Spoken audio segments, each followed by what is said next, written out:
And Cleveland somehow envies and is jealous of LeBron for knowing that he is, in fact, bigger than him.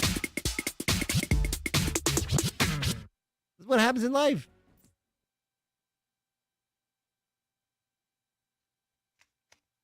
So it's one of those, the more you hear stories, well, the timeline's going to be moved up before 4th of July, maybe even before the end of the weekend.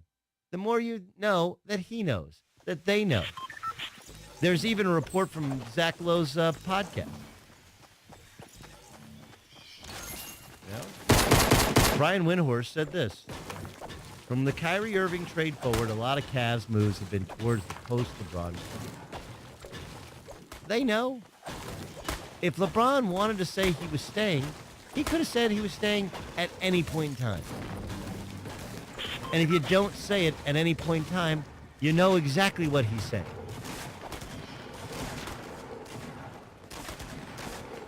And LeBron saying he's tired of circuses means he doesn't need anything other than to show me a vision that I can accept. But I think we actually know the answer. I think LeBron knows the answer. And I think we've been watching this couple bicker and fight and just not. Look, some people in your life you can be great friends with. Great friends with. But you don't want to stay married to them for the rest of your life. Right? Because there has to be communication, friendship, trust. There has to be all these different things between the two of you because the physical attraction is going to, on some level, go. You still are attracted to that person physically. I've been married 18 years. I'm still attracted to my wife physically. But there has to be a mental and emotional attraction. Otherwise, you're just two people sitting in a room doing the exact same thing over and over again. And all their faults, all the things you don't like about them, are going to become even more pronounced and more bothersome. That's LeBron and Cavs. Right? To the outsider, you're like, wow, Dan Gilbert, he'll spend more money than anybody. He'll do a team like LeBron James. He'll do anything it takes.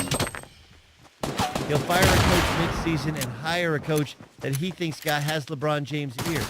He'll okay trades that put them in the luxury tax just so that they have another shot at winning the title with LeBron. Like, he'll do anything it takes. To the outside, you're like, what's the big deal? To LeBron James, like, he's just boring. The little things he does, when he's around, the way he wants to take credit for the moves that he's made, when he's the owner and I'm the star. You just end up with things that annoy you with people who you don't want to spend forever with. You either see the positive or you see the negative. Former NBA head coach George Karl joins the show upcoming next. We get his thoughts on LeBron, what he thinks happened. I also want to ask about Carmelo Anthony, not just opting in to stay with the Thunder, but the way in which. Plus, how would he handle the Kawhi and Leonard situation? Kawhi has said he wants out, but he has a year remaining on a deal, and the Spurs, of course, have been incredibly successful when they've been healthy. We'll ask George Karl. He joins us next. I'm Doug Gottlieb. This is The Herd.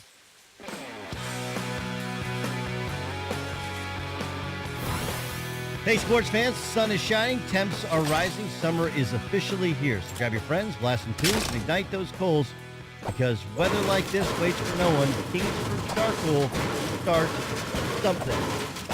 Doug Gottlieb filling in for Colin here in the Herd. Report out of Brian Windsor. Adrian Wojnarowski and Ramona Shelton. Quote, as LeBron James remains hesitant to be the first superstar to decide on the Lakers intrigue, the pressure mounting for the Lakers front office to execute a trade with San Antonio Spurs to acquire disgruntled All-NBA forward Kawhi Leonard, league sources told ESPN. There's a race to secure Leonard before James is faced with deciding whether to become a free agent on Friday, especially with concern that Oklahoma City's Paul George is no longer assured of signing with the Lakers, league sources say. I don't dispute that there's pressure on the Lakers to try and get a deal done, and there should be.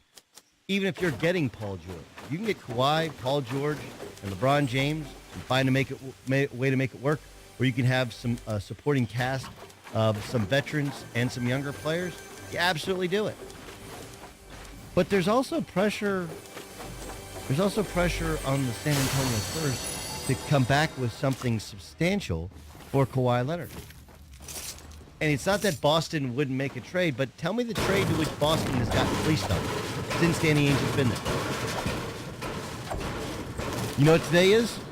Today is the anniversary. It's the anniversary of the greatest heist in the history of the NBA. Goulet, you familiar with this? I don't know if you saw this on Twitter, but it's the anniversary of the old Celtics Nets trade from when they trade away their own big three.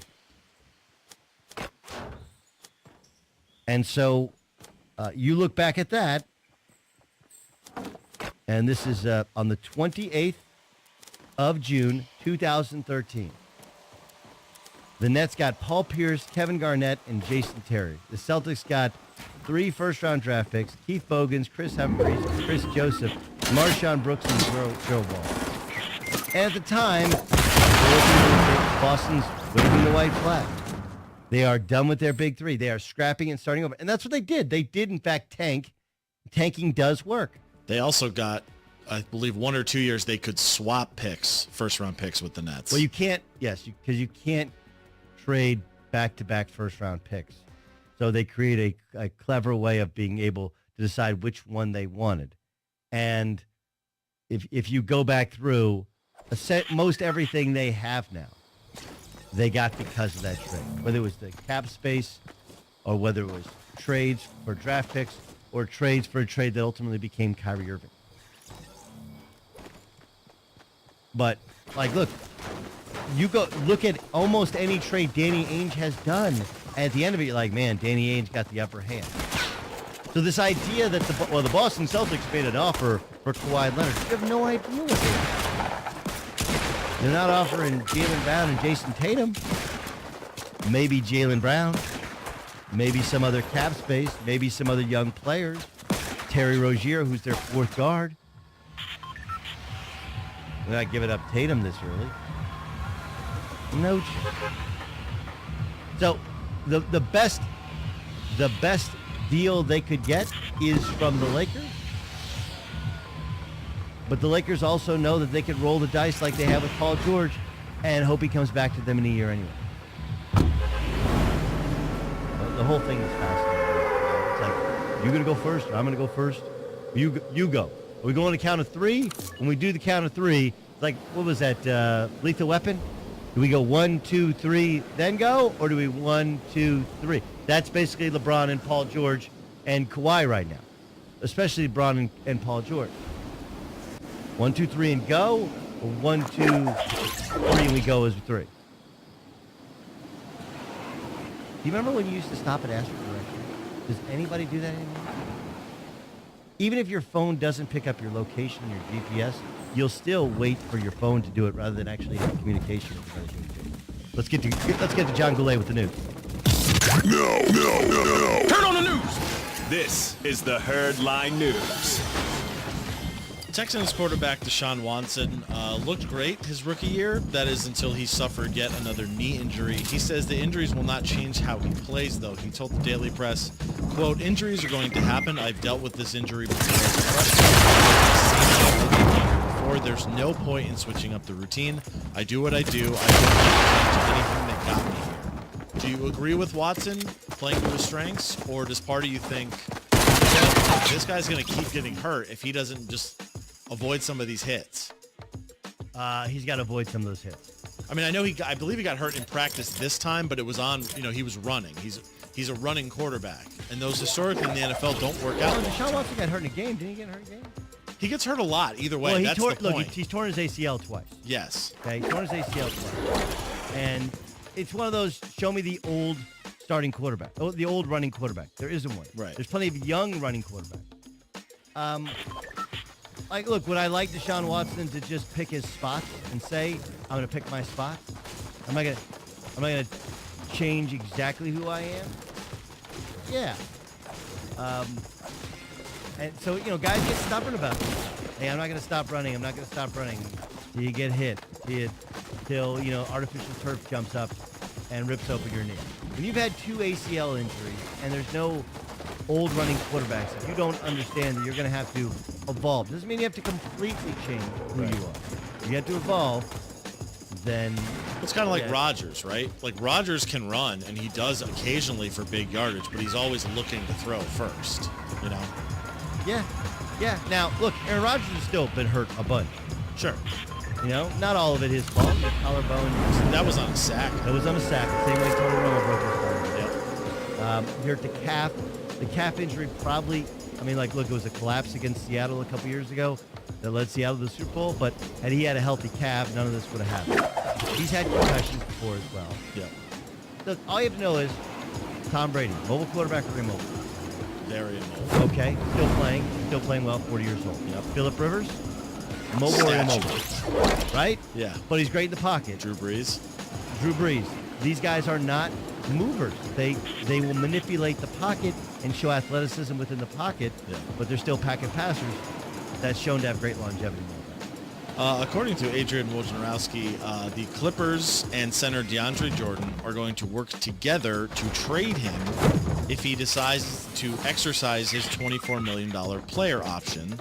So it's kind of weird. He could just leave, but instead he might opt in and then they would trade him. The news, not a huge surprise, coming on the heels of the Clippers trading for another center, Marcin Gortat, from the Wizards yesterday. The Mavs are in play, which is kind of funny considering the last time he was a free agent and how that played out. Also, do you still really want him? Good, you can really have him. Yeah. The Rockets, I've also heard, are a little bit in play if Clint Capella ends up leaving. So he's a restricted free agent, so if Capella got a bigger deal elsewhere and left, they could seemingly just plug DeAndre Jordan into that center spot and run the same pick and roll that Capella runs and have the same kind of rim protection. Where do you want DeAndre Jordan to end up?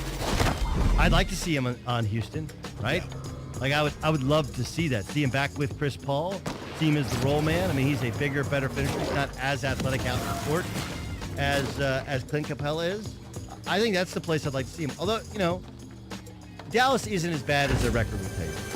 Dallas is trying to lose games. Right. Mark Cuban got in trouble for saying Dallas is trying to lose games. But I don't think that's a championship caliber roster if you add DeAndre Jordan there. If you add DeAndre Jordan to Houston, I think that is a championship caliber roster, depending on what else happens in the league. And finally, besides letting everybody know that he would step down if he doesn't sign a big free agent in the next 2 off seasons, Magic Johnson also talked about Lonzo Ball. He pointed out how different he looks, how he has almost a new body, which Lonzo showed us on Instagram recently.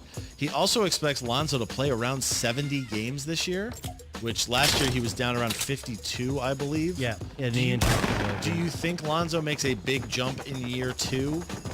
Yes. And do you think it's a little odd that Magic is pumping him up? No. Knowing that What's he supposed to do?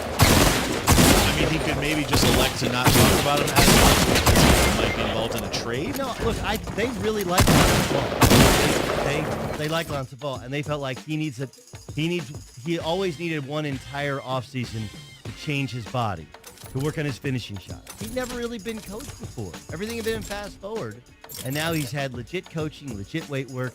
He's getting his man muscles as well. I think there will be a big jump from year 1 to year 2. That's John Goulet with the news.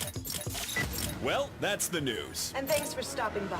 The Herd Lie News. He's a longtime NBA coach and a former NBA analyst. He's George Karl. He's kind enough to spend some time with us here in the Herd. I'm Doug Gottlieb filling in for Colin.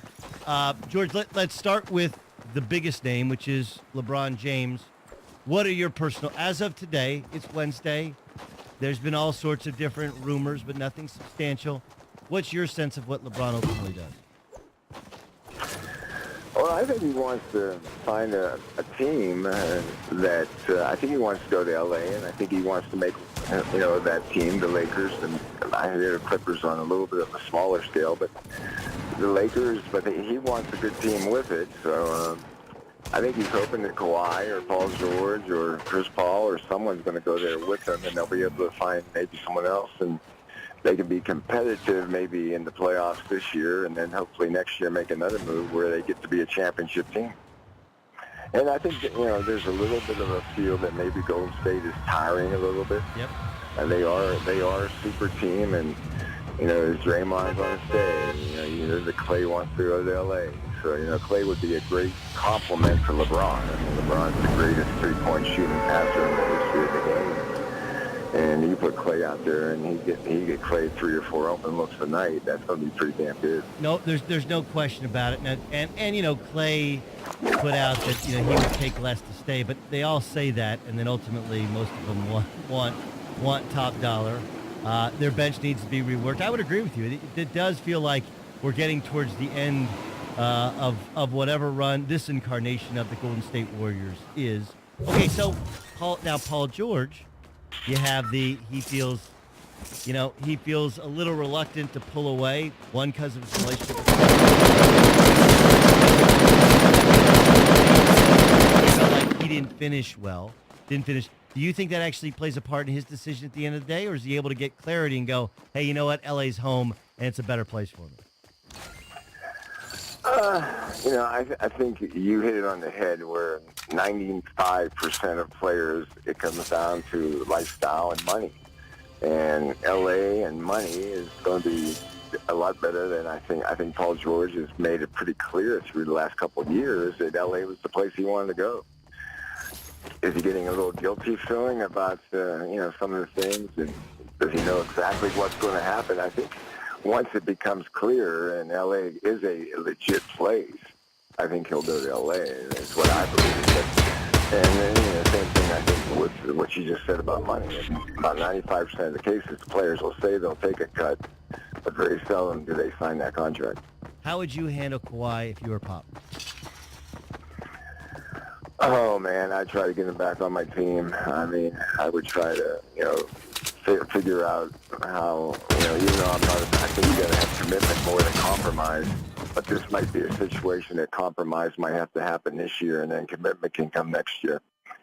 And hopefully doing that by winning and building a team that Kawhi feels like he can win a championship with. I think right now, Kawhi wants to leave for numerous reasons, but he also probably doesn't feel like they can win a championship down there.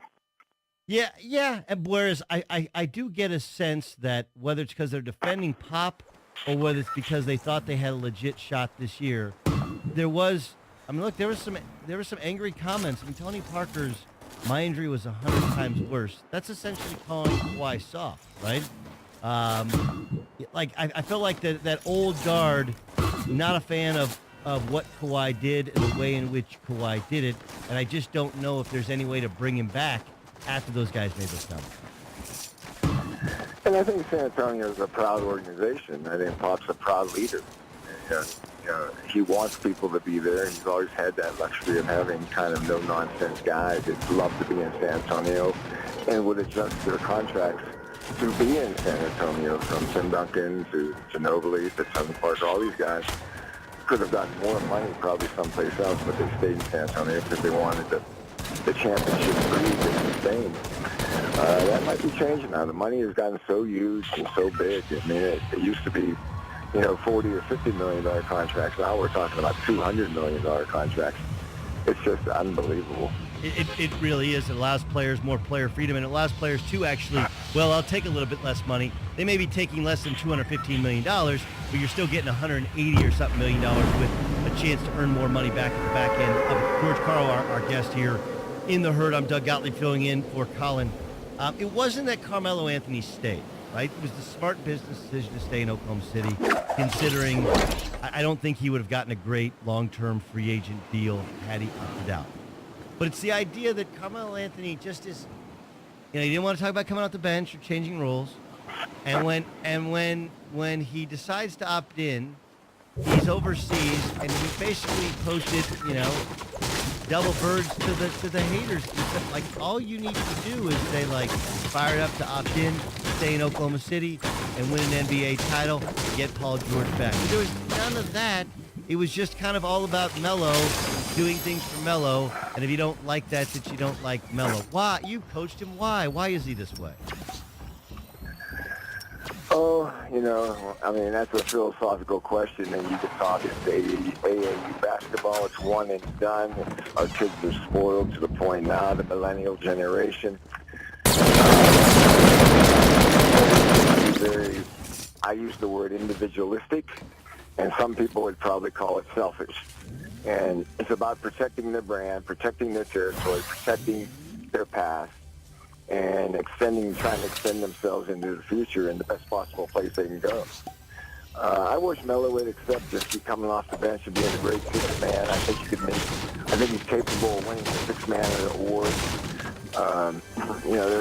And leading a team to a great season. And I don't know if Oklahoma City's good enough to win a championship, but they're a player or two away from being a damn good basketball team.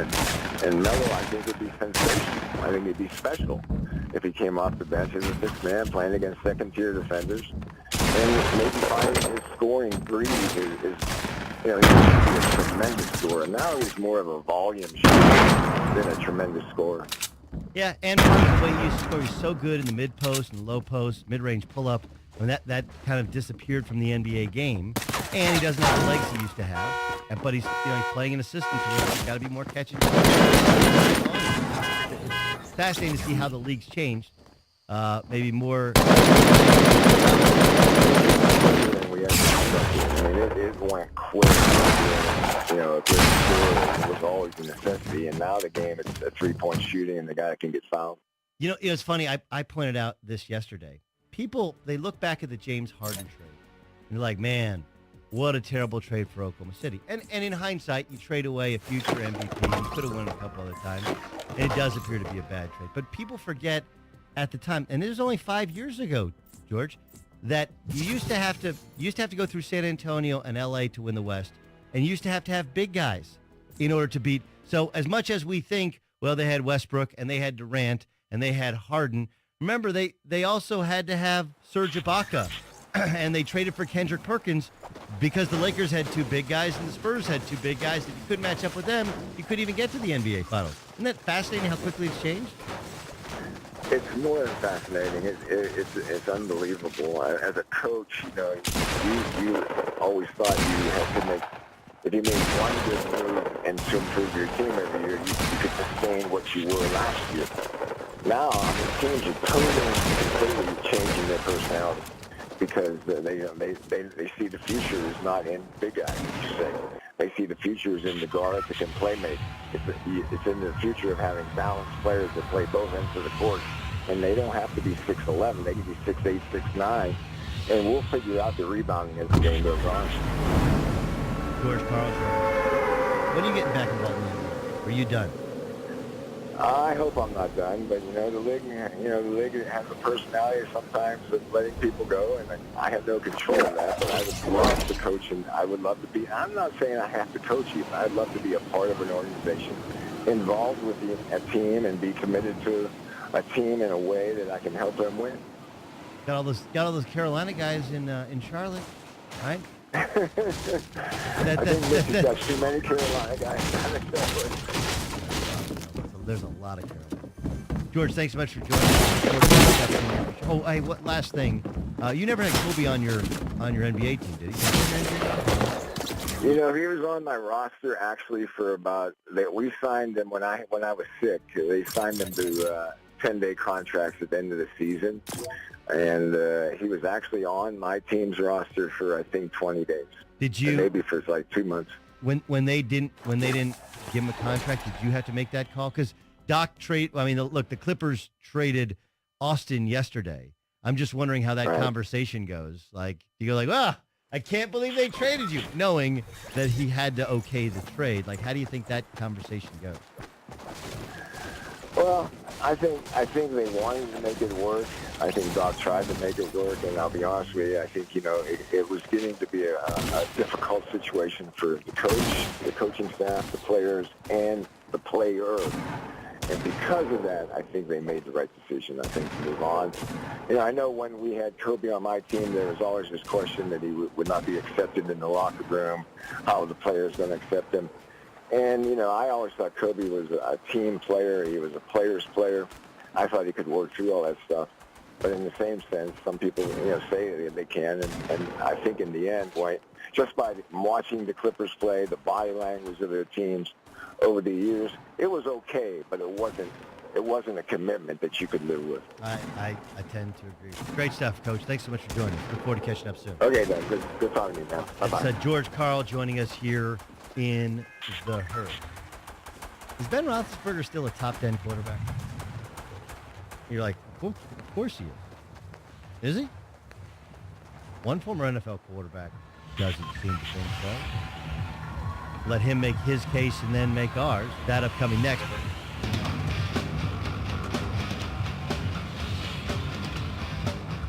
Welcome in, Doug Gottlieb in for Colin. This is The Herd. It's a Wednesday. Feel like a Friday? It feels later in the week than a Wednesday. Goulet, you want to offer up a hypothesis as to why it feels later in the week? I mean, I'm off Friday, so I'm just replacing that Friday with the Friday feeling today. Does that help? Nope. Ryan Music, who produces my show, the Doug Gottlieb Show, follows this show on most Fox Sports Radio affiliates. Music, do you have any idea? I don't know if it feels like Friday to you.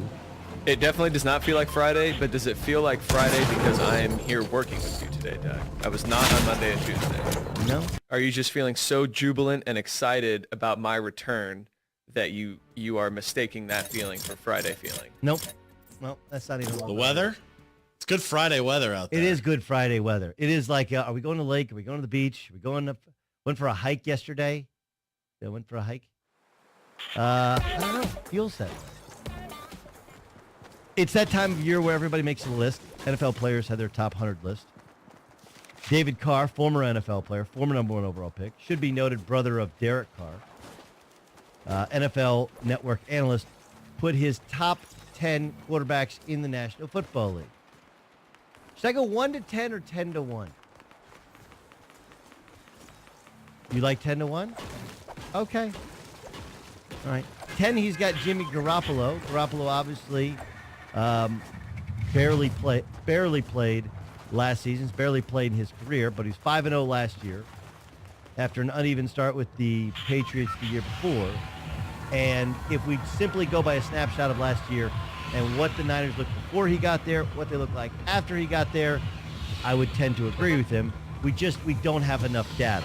He believes, real deal, got him at 9, Cam Newton, which probably feels a little bit high to me. But I guess we'll see. Number 8, Matt Ryan. Might actually be a little bit low for Matt Ryan. MVP 2 years ago. Last year, new offense. They did get it going late. Could have beaten the Eagles on the road in the first round or second round of the playoffs. Remember, didn't they beat the Rams in the first round of the playoffs? Number 7, Phillip Rivers. Number 6, Matt Stafford. Number 5, Russell Wilson. Number 4, Derek Carr. That Derek Carr law. This is his brother. There should have been like an asterisk by it, right? It's like, it's my brother, my best friend, you know?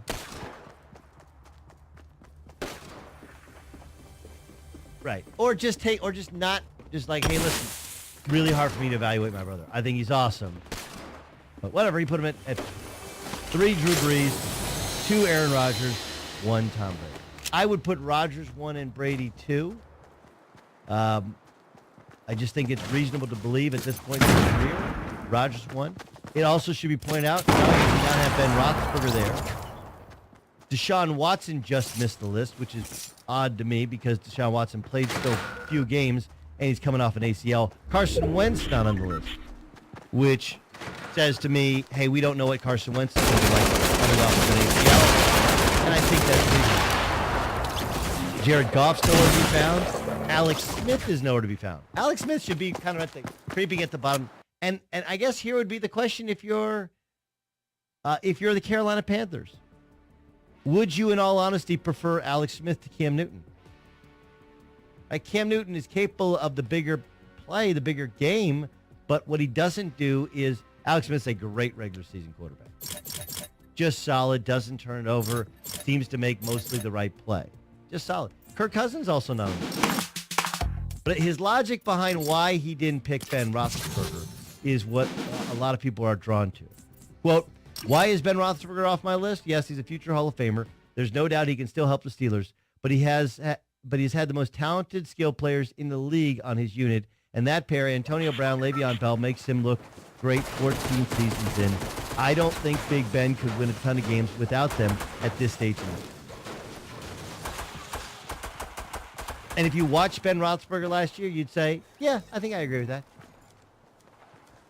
He's not bad. He's not over the hill, but he's in the downside of his career, and some of that is hidden by the fact that he plays with two of the best skill position players, if not the best wide receiver and the best running back in the game. Now, you could also say the same thing about Drew Brees. Is Drew Brees tremendous? Yes, but he plays indoors, one of the great play callers in the NFL, and they were better last year when he threw the ball less. So we all have reasons for our success, but I kind of agree with the Roethlisberger take. Do I think he's way off the top 10? No, I think he's in that third tier now. Right? First tier is the Aaron Rodgers and Tom Brady. They're probably in a tier all by themselves. Yep. Then there's Breeze and Phillip Rivers, older quarterbacks, but guys that can still completely get it done. Then you have a little bit younger breed. You have the Matt Ryan, who may lack something. The Matt Stafford, who has all the arm talent but lacks some of the little things that Matt Stafford has, that Matt Ryan has. Like, they're in kind of that sort of group. Russell Wilson as well.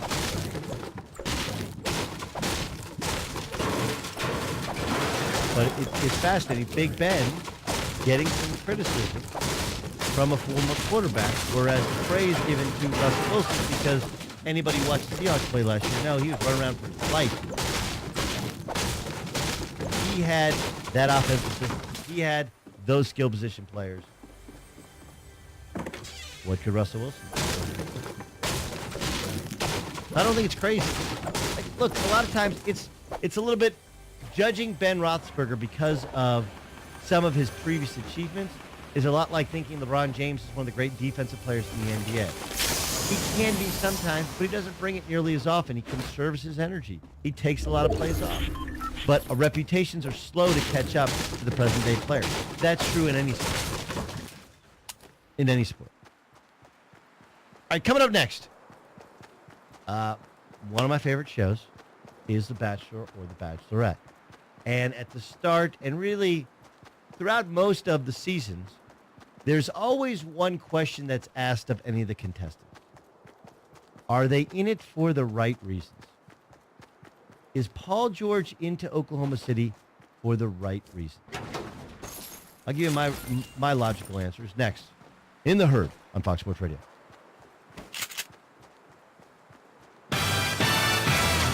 What up? Welcome in. This is The Herd. Wherever you may be listening, however you're making us part of your day, thanks so much. I'm Doug Gottlieb filling in for Colin Cowherd live from Los Angeles, where we are waiting. Our free agency clock, much like Marissa Tomei's biological clock in My Cousin Vinny, is ticking over here. Too dated a reference? A little bit? We're good. We're good. I need a better floor stomp, as I'm being told. Our free agency clock is ticking. We'll see if Magic Johnson can land the two Utes. What is a Ute? The two Utes. What is a Ute? Lots of reports coming out. There's this one, which is interesting. Brett Dawson transcribed it for the Oklahoman. I don't know if you guys saw, but apparently ESPN is a 3-part docuseries, Paul George, My Journey. Did you watch this, Ryan Music? You were assigned to watching it. It was like 6 or 7 minutes, right? I did not watch it in its entirety, no. I watched portions of it. Okay. It's only 6 or 7 minutes. Like, why not dive into the Doug, whole thing? I'm a very busy man. I do not have a full 6 or 7 minutes to dedicate to Paul George. I need 3 minutes or under. Okay. He said, apparently said, hey, they took a huge risk knowing I have 1 year on my deal, George said, as transcribed to Brett Dawson. But I feel I didn't finish as strong as I could have. Just knowing that you left something on the table, even to this point now, it weighs on him. In other words, he's got a guilty conscience. Like, man, it's one thing to go to Oklahoma City for a year, to be traded for Victor Oladipo and Domas Sabonis. And Oladipo win the Most Improved Player of the Year award and have a surprising year and look like the Pacers won the trade anyway, even if he does stay. That's a whole other thing to... Well, I wish I would have had Game 5 during Game 6 and Game 6 during Game 5. Have a great game. Even if we come up short, I go down hitting shots. Instead, the Oklahoma City Thunder get beat in Utah, and Paul George could not buy a basket. Couldn't buy a basket. I like watching The Bachelor and The Bachelorette because you're trying to figure out, why is this person here? The idea that you're legitimately going to find love, the odds are stacked against you. Not only stacked against 30 dudes or 30 chicks, but it's also stacked against the fact that even if you find your way to the finish line, is it really love? Or is it just, hey, we've been in the same spot for a couple months, going to exotic locations, and this is not really who we are as people, but I like this version of you, even if that can't be maintained. If it was always love, why? There's like 2 couples that are still together. 2. But you're always they always ask, is he in it or is she in it for the right reason? And we would think the right reasons are, to find a special someone. And to find somebody that you want to be with forever. And the wrong reasons are to release a country music album, to become an actor, to be a protagonist, an antagonist, excuse me, to be somebody who's always fighting and arguing and fussing and whatever. Like to be one of those people who gets attention so they can start, be the next Bachelor or Bachelorette, or be a bad boy of reality shows, or be some sort of actor or actress. Like that's not the intention of the show, even though that's what the show breeds. If I'm Paul George, you don't want to stay somewhere because you feel obligated.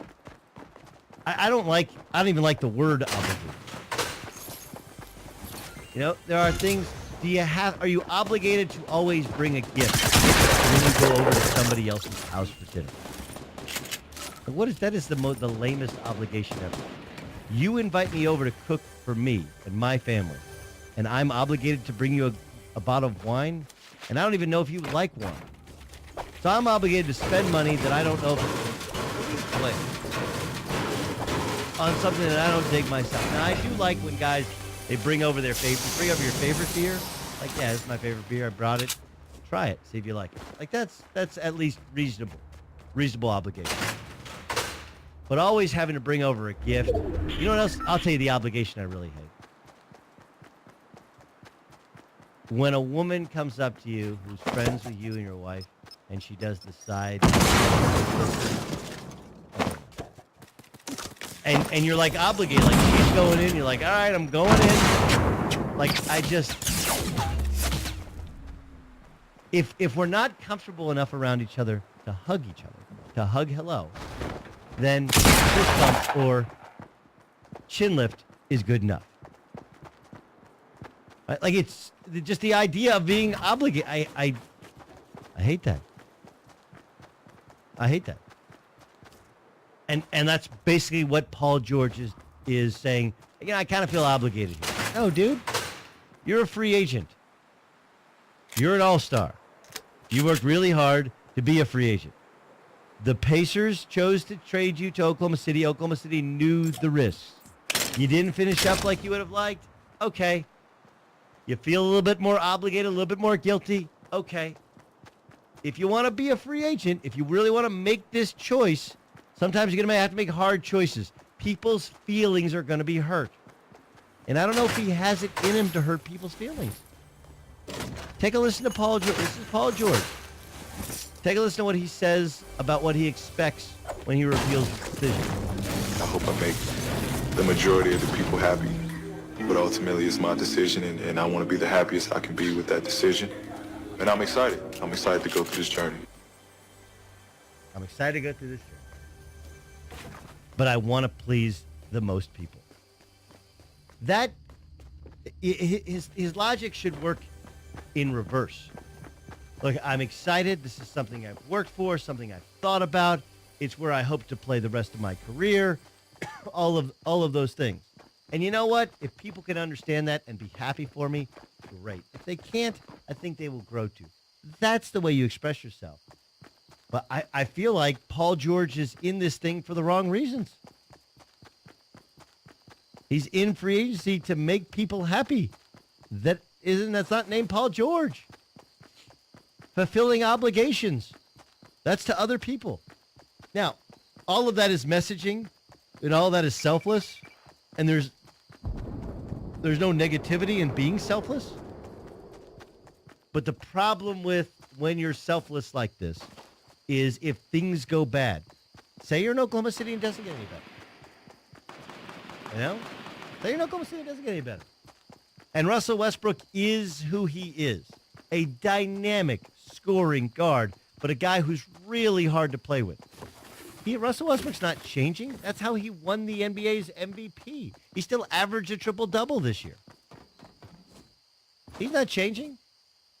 So say you just top out as a fourth best team or a third best team in the West, and you're in Oklahoma City all these years, and you watch the Lakers go on, you're going to have, and what you're going to feel even worse, you're going to feel worse that it wasn't your decision. You want to feel good about the decision? Even if the decision goes bad, make it your decision. I've made decisions before in the past that I felt like in hindsight, were the wrong decision. And I can tell you right now, the biggest reason I made the decision was because I polled everybody I knew in this business. If you were me, what would you do? If you were me, what would you do? It was not, by the way, the decision come to Fox. That was the best decision. That was one that we just made. It was just easy and made sense. But I made a decision before where I called everybody I knew. I'm like, what would you do? And you ask 50 people, you get 50 completely different answers. And you end up wanting to make a decision that that looks better than it might actually be. You want to be a mover. You want to be a shaker. You want people to think you got some massive amount of money. Instead of just asking yourself, what's going to make me the happiest? Me the most fulfilled? Because, what's that they say, when mama ain't happy, nobody's happy? When you're not happy, no one's happy. You're the breadwinner in your family, and you made a decision that doesn't end up well. You're going to end up kicking yourself for years. Why don't I just listen to my gut? Whatever your gut is telling you, you go with. Bill Plaschke's a longtime columnist for the LA Times. I got to ask him what he thinks is going on and what he thinks of Magic Johnson's comments yesterday. Plaschke wrote a piece, wasn't a scathing piece, but he did not have an internally great reaction when Magic Johnson, do we have what Magic Johnson said? When Magic Johnson said this yesterday. Next summer, if nobody comes and I'm still sitting here like this, then it's a failure. But if you judge us on one summer, that's ridiculous. And then if I can't deliver, I'm going to step down myself. You won't have to fire me. I'll step away from it, because then I can't do this job. Wait till hear Bill Plaschke had to say about what Magic said yesterday. I'm Doug Gottlieb filling in for Colin. That's upcoming next.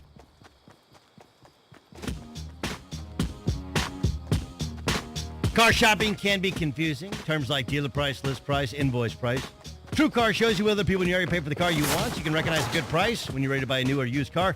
Visit True Car. You'll enjoy a more confident car buying experience. Bill Plaschke's a longtime columnist for the LA Times. He joins us now in the herd. I'm Doug Gottlieb filling in for Colin. All right, Bill, we're on a Wednesday here. 4th of July next week. LeBron's got to decide opt in, opt out by Friday. Where are you as of this very moment on the whole LeBron James to LA thing? I've gone back and forth, and And I think it could go either way. I mean, I think the only thing for sure, I think the only thing everyone pretty much knows is that he's not coming alone. Is that if Paul George doesn't come, if he can't get somebody to win, he's not going to come alone because he would never see the NBA Finals again if he came out by himself. So I think a bigger question is where are we on Paul George? And we're hearing he's leaning more toward Oklahoma City now, so that would be, very problematic for the Lakers. I think those two things go hand in hand. I just cannot see. I don't think anybody with the Lakers can see LeBron just coming by himself. I just don't think he would do that. No, I think that's reasonable, but there's also the idea of still being able to get Kawhi Leonard, whether it's Kawhi or Paul George, and even we think Paul George is leaning. We don't really have any idea. Like Kevin Durant, we have no idea. We don't know. We don't. But also, I guess the other sure thing is that it seems like Pop is just not going to trade Kawhi to the Lakers. He's just not going to. I think San Antonio's ownership would probably do it. From what we understand, is that Pop is just saying, no way, it's not happening on my watch. Yeah. So therefore, they'd have to wait till next year to get him as a free agent. Yeah. The problem would then become, could they get any sort of value for him when whoever he goes, he tells him he wants to go to Lakers, and would he bite up his hand to spite his face if he could get a better deal by working him through to the Lakers? So like that's part. Like I love we're not trading to the Lakers. Well, maybe it just depends on what the Lakers have offered so far. I agree, and I think the Lakers, because they know Kawhi would sign here, can offer them more and would offer them more than anybody else could. So I think it's just the pride going before the fall there in San Antonio, and you would hope Laker fans are hoping they'd come to their senses at some point. But right now they seem pretty intractable on the situation. Bill Plaschke, LA Times, joining us, The Herd on Fox Sports Radio. I'm Doug Gottlieb filling in for Colin. Okay, let's operate under this possibility that they don't get any of these free agents. Magic Johnson yesterday said, hey, if we don't get any free agents the next 2 years, I'm out. It sounds a little bit like the Jim Buss back in 2014. If we're not contending in a couple years, I'm out. What'd you make of what Magic said? Yeah, it sounded exactly like Jim Buss. And I wrote that in the LA Times this morning. It's like very scary. And, of course, Jim Buss said that, and 2 years later he was out. His own sister fired him. So that was not a good look. It just shows what kind of pressure Magic's under here. And he says, I'm the one that asked the question in the press conference yesterday, and he says he's under no pressure, but he's under a lot of pressure because this is not Magic as a player. It's Magic as an executive, and he has to prove himself. He wants to prove himself to this town as an executive to a lot of people who never saw him play. And he was hired. This is why he was brought to the Lakers. He was brought to the Lakers to be Magic Johnson to get free agents this summer. That's the only reason he's here. That's why he's there. And so if this can't happen, this would be a real blow to him and a blow to the Lakers. And he says they have 2 summers. I say they got to do something this summer. And Laker fans, 5 consecutive years without being in the postseason. I don't know how much more of this they can take. And I think this would be a huge blow if they come away empty-handed this summer. That's a huge blow, and it's a huge blow to Magic's, his reputation. He's trying to form as a basketball executive or basketball boss, and it wouldn't be good for anybody. Right. I mean, like the amazing part is if you didn't draft well, okay, you could put that off on Rob Pelinka and the scouts, but like this is the only thing he was brought in to do, right? This is why he was hired. Yeah, to win the meeting. And he said it. He said it last summer at the draft, introductory draft conference for Lonzo Ball. He said, we're going to be big players next summer. That's why he's here. That's the only reason he's here. He's not there to work with players. He's not there to sit behind the bench. He's there for this summer.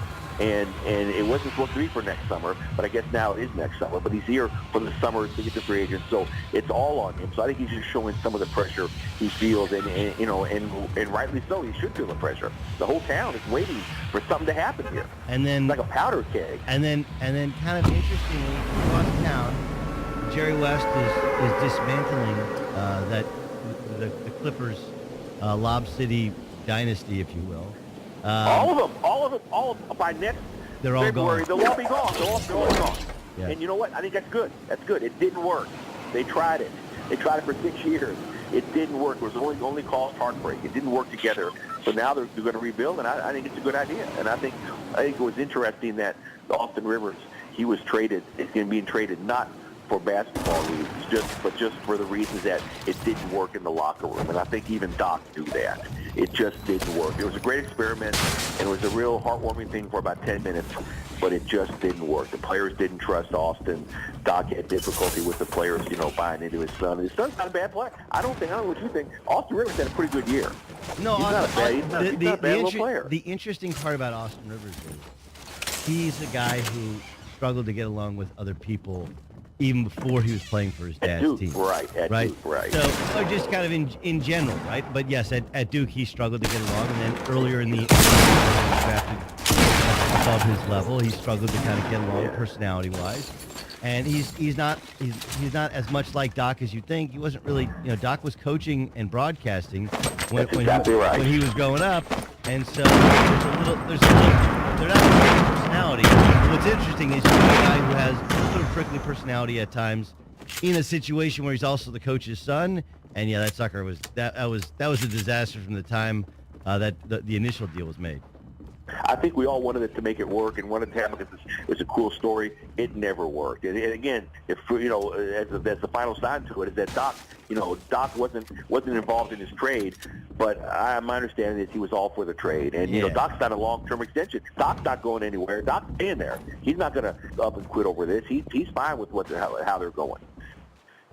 So Bill, it's an interesting ending to that little saga. All right, so Bill, you said you're hearing, or you're hearing. I don't know. You know what, Doug? Hold on.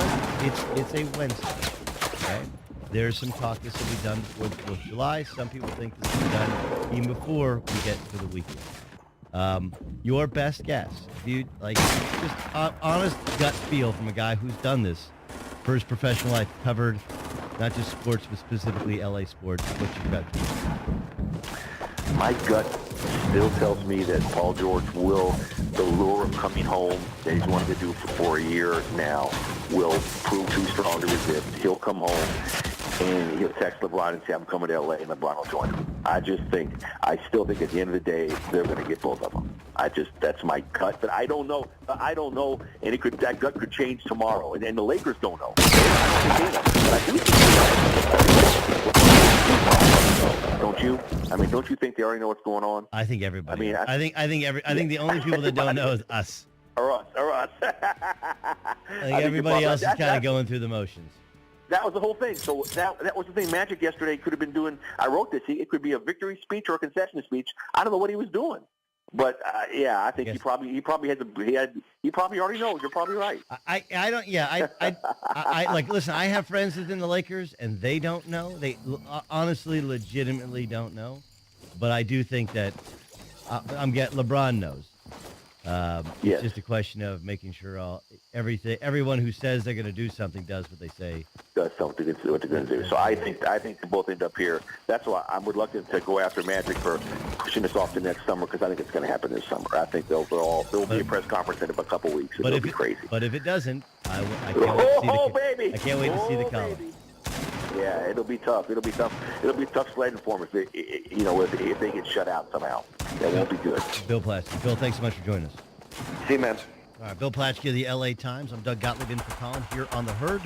Let's get to outstanding, hard-working, debonair newsman John Goulet. No. Turn on the news. This is the Herdline News. Save that one for posterity. By tomorrow, there'll be like 9 compliments heading into each one of these updates. Why not, right? It'll be amazing. I appreciate it. Yeah, So Kyrie Irving said he's happy that happy for James Harden that he won the MVP. But he mentioned on Hot 97 in New York, I believe it was this morning, that there really should be 2 MVPs in the league. Take a listen to what he said.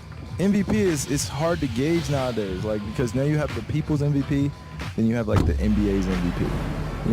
So who's the people's MVP in your mind? I think the people's MVP was definitely James. Okay. But the NBA MVP was definitely Bron. Do you agree with Kyrie Irving that really we kind of talked about this week, that it's, the fans and everyone, okay, that's your MVP. I think it's the fans. We never do the most valuable. We don't bring the value. Okay, that's because the hard definition to really get clarity on. Who has the best? better season. Like, you can't tell the story of the Cavaliers season without talking about how dysfunctional it was for a good portion of time. And yeah, they got it together late, but they still end up with the fourth best record in the Eastern Conference when half the teams are dumping games.